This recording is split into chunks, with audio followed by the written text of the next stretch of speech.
Hey guys, so Itel released the Itel A37 a few months ago. I did the review. I'll put a link in the video description if you want to check it out. It is the cheapest device that I've ever reviewed on this channel. Even though I rarely make review videos, my channel actually focuses more on talking about the latest smartphones out there and making comparison videos between smartphones or specs comparison videos. So I rarely make reviews. Anyways, in this video, I'll be comparing two newly released devices released by Itel, the Itel P37 and the P37 Pro. So the P37 has a 6.5-inch display. It has a 720 by 1600 resolution. The P37 Pro has a much bigger display. It has a 6.8-inch display. It has a resolution of 720 by 1640 and a 20 by 9 aspect ratio, which is, as you can see, bigger than the Itel A37 and the P37. Moving on to OS, both devices have the same OS, the Android 10 OS, but it is the Go edition, Android 10 Go edition, not the standard Android 10, so have that in mind.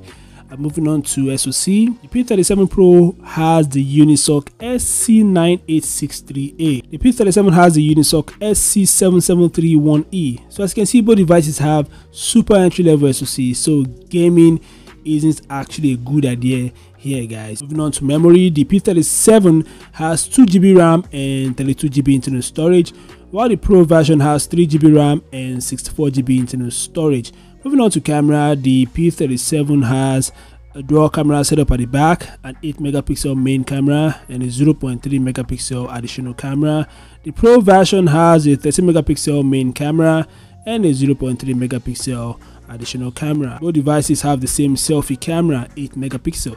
Moving on to battery life, the P37 Pro has a 5000 mAh battery, the same as the P37. Now, I'm not sure if these devices support fast charge. I cannot say because Itel never mentioned it themselves. In my opinion, I would buy the P37 Pro, let me put it that way, because it still has a little bit of better specifications, especially a much better RAM and a much bigger internal storage compared to the P37 and the A37. The A37 is even more lower than the P37. It has just 1GB RAM and 16GB internal storage. I mean, you cannot actually use this memory for almost anything these days. 16GB internal storage is way too small. 1GB RAM is also way too small. 2GB RAM is too small.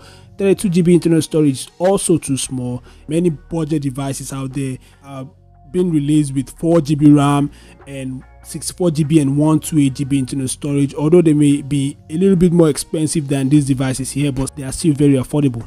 Anyways, I want you guys to share your thoughts in the comment section below, what you think about both devices. If you enjoyed this video, give it a thumbs up, subscribe to the channel, and I'll see you in the next one. Peace out.